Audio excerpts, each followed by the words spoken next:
उठावेलो ना मोर हो, डर लागतावे कहीं दिल देबो तोर हो। अरे काहे ऐसा करता कहीं से करी फोन उठावेलो ना मोर हो, डर लागतावे कहीं दिल देबो तोर हो। बड़ा कोई बदल लगे दूसरा में ढोल कहे रहता रहे तना तुसान में। कैसे बात करी वीडियो कॉल में, आओ मिलेला हमसे शमशान में। कैसे बात करी वीडियो कॉल में, आओ मिलेला हमसे शमशान में।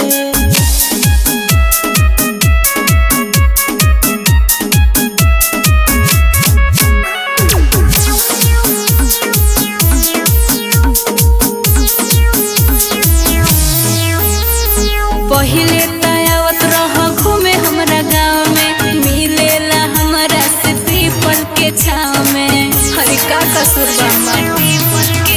सनी हो तो पूछो बानी कवना हो हाल में, बानी के राई हम कवना हो जाल में। आवा कौन सगाई न तो हमर जाई सपना टूटी अजोरिया के चान में। कैसे बात करी वीडियो कॉल में, आओ मिलेला हमसे शमशान में।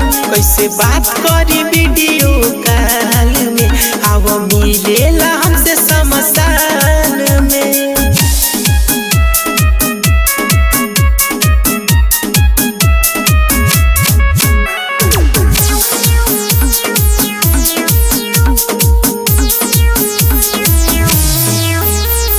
दीपक विवेक संग करे लीला, जाके तू बस गइल कवना हो जिला। एकदम भुला जेबो गोलू मोहन मंदिरा अब का करी है, सोची सोची आकाश बसया भरी है।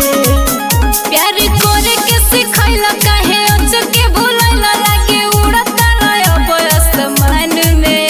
कैसे बात करी वीडियो कॉल में, आओ मिलेला हमसे शमशान में।